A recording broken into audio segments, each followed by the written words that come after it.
ನಮಸ್ಕಾರ ವೀಕ್ಷಕರೇ, welcome back to our new video. ಈ ಒಂದು ವಿಡಿಯೋನ ಸ್ಟಾರ್ಟ್ ಮಾಡೋಕ್ಕಿಂತ ಮುಂಚೆ ನೀವೇನಾದರೂ ನಮ್ಮ ಒಂದು ಚಾನಲ್ಗೆ ಹೊಸಬ್ರಾಗಿದ್ದರೆ ದಯವಿಟ್ಟು ಸಬ್ಸ್ಕ್ರೈಬನ್ನು ಮಾಡ್ಕೊಳ್ಳಿ. ಹಾಗೆ ನಮ್ಮ ಪಕ್ಕದ ಬೆಲ್ ಐಕನ್ನ ಆಲ್ಗೆ ಸೆಟ್ ಮಾಡಿ. ನಾನು ಯಾವುದೇ ವಿಡಿಯೋ ಹಾಕಿದ್ರೆ ನಿಮಗೆ ಬೇಗ ನೋಟಿಫಿಕೇಶನ್ ಅನ್ನೋದು ಬರ್ತಾ ಹೋಗುತ್ತೆ.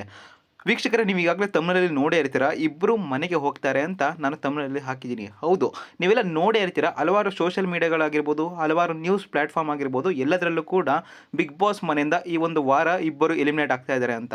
ನೀವು ಆಗಲೇ ಇನ್ನೊಂದು ಸೋಷಿಯಲ್ ಮೀಡಿಯಾಗಳಲ್ಲಿ ಗಮನಿಸೇ ಇರ್ತೀರಾ. ಏನಪ್ಪ ಅಂತಂದರೆ, ಈ ಒಂದು ವಾರ ವೈಲ್ಡ್ ಕಾರ್ಡ್ ಕಂಟೆಸ್ಟೆಂಟ್ ಆಗಿ ಇಬ್ಬರು ಎಂಟ್ರಿ ಕೊಟ್ಟಿದ್ರಲ್ಲ, ರಜತ್ ಆಗಿನೇ ಚೈತ್ರ, ಅವರಿಬ್ಬರು ಕೂಡ ವಾಪಸ್ ಬರ್ತಾ ಇದ್ದಾರೆ. ಫೇಕ್ ವೈಲ್ಡ್ ಕಾರ್ಡ್ ಎಂಟ್ರಿ ಅಂತ ಹಲವಾರು ಮಾಧ್ಯಮಗಳಲ್ಲಿ ಹಾಗೆ ಹಲವಾರು ಸೋಷಿಯಲ್ ಮೀಡಿಯಾಗಳಲ್ಲಿ ಕೂಡ ಹೇಳ್ತಾ ಇದ್ದಾರೆ.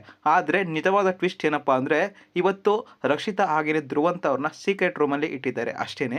ಈ ಒಂದು ವಾರ ಯಾವುದೇ ಥರದ ಎಲಿಮಿನೇಷನ್ ಇರೋದಿಲ್ಲ. ಆದರೆ ಮುಂದಿನ ವಾರ 99% ಡಬಲ್ ಎಲಿಮಿನೇಷನ್ ಆಗೇ ಆಗುತ್ತೆ ಅಂತಲೇ ಹೇಳ್ಬೋದು. ಸೊ ಇದಿಷ್ಟು ವಿಡಿಯೋದ ಟಾಪಿಕ್ ಆಗಿತ್ತು.